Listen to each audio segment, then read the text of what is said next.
Just doing a quick walk around of the Continental Cargo. It's 32 foot, fully loaded. We purchased it from Phil's last year, end of last year, and I honestly didn't register it until springtime-ish. But we drove back from Texas. I think it was like 13 or 1400 miles. Then it sat for a good while. We didn't have any events, obviously, in the wintertime. We took, I think, my Fox to Maryland and back with it. A couple of small trips here and there to the chassis shop, which is like 30-mile adventure. We took our Viper to Minneapolis, which I believe was probably right around like 1,000, maybe 1,500 mile trip with it.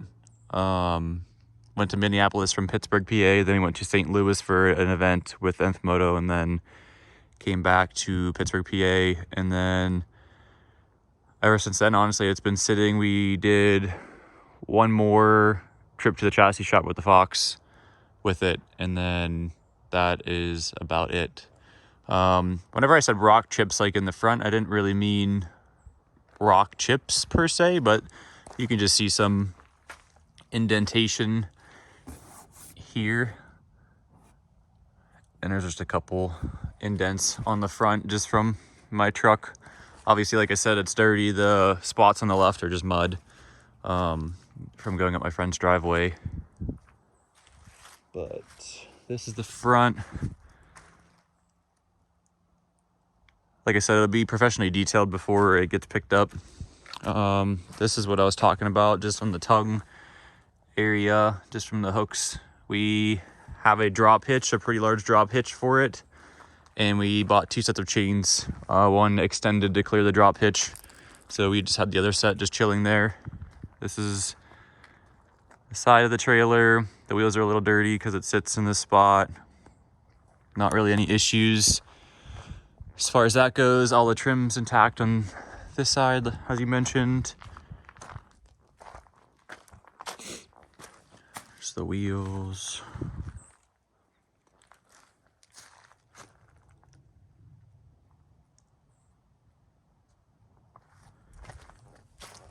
There's Phil's trailer sticker.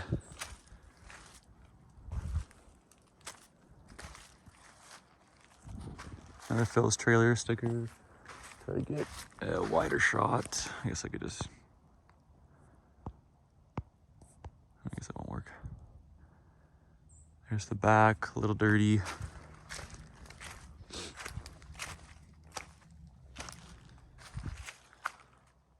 Top.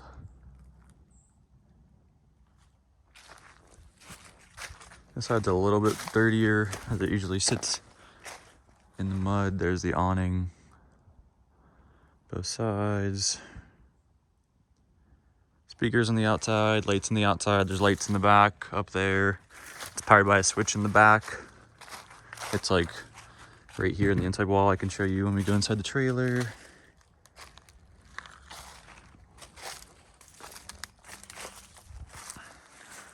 Trim.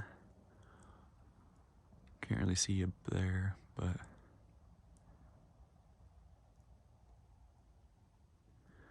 most of the spots that you see in the trailer is just purely dirt. Like, just wipes right off.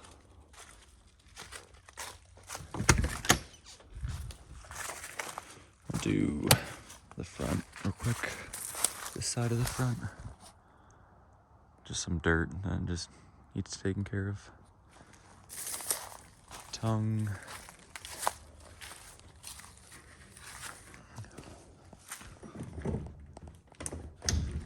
I think I have this.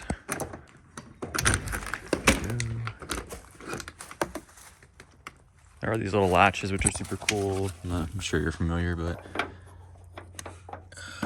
just hold the door shut, or open, I should say.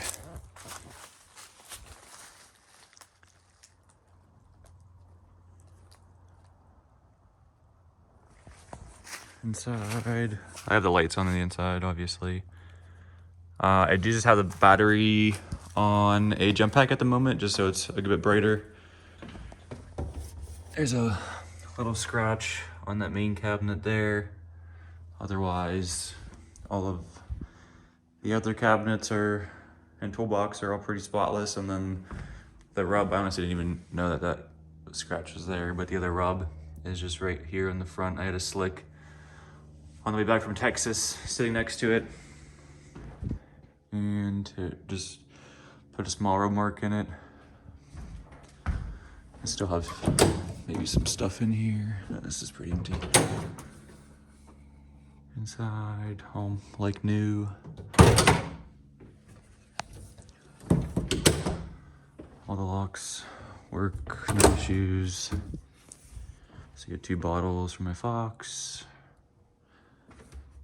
There's the radio, fuse panel.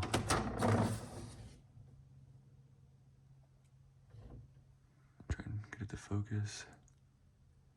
As you can see, there is an AC spot that was wired and the fuse is in there, so it's wired and braced for the AC. This is, I think, front, and this is the back. This one's off. This one should be off too, but everything else is good.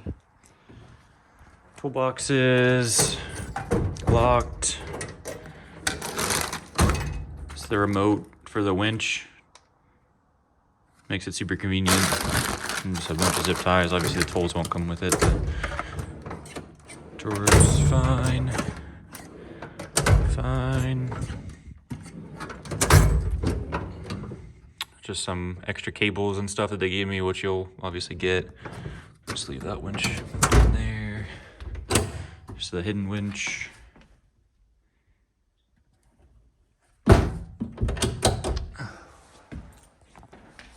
Just do a quick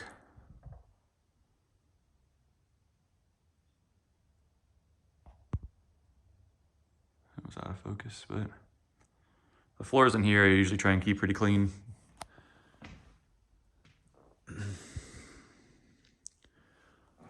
I'll do another wipe down before it gets picked up, which is honestly probably gonna be cleaner than whenever I got it from Phil's. This is that little trim section that I was talking about that my friend's car did. That honestly should be the only trim issue in the whole trailer, but I'll show you back whenever we get up front. That they did give me some spare trim, so I can just place it in, or if you want me to leave it alone, I can leave it alone. If you're still interested.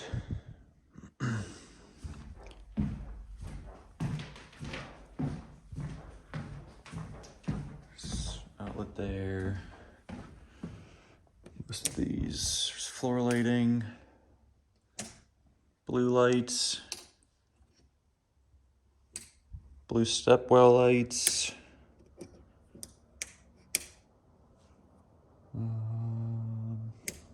Lower blue lights,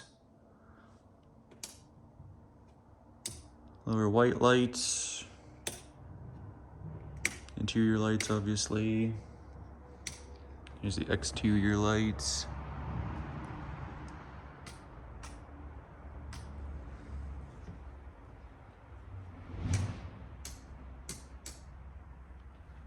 And then I can show you that back section.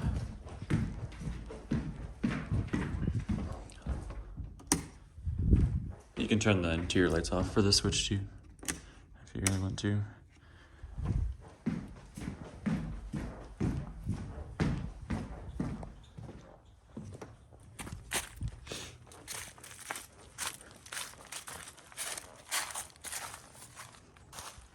Here's the backup lights if you need them on. That should be everything. If you have any other questions, feel free to shoot me a message or anything. There's the trim pieces that I was talking to you about. You can splice one in. That's just an empty helmet box, but yeah, that should be it. Other than that, there shouldn't be any issues, no problems or anything. There's the AC plug up top that you can plug into, make it easy. But yeah, and the awning button is up there.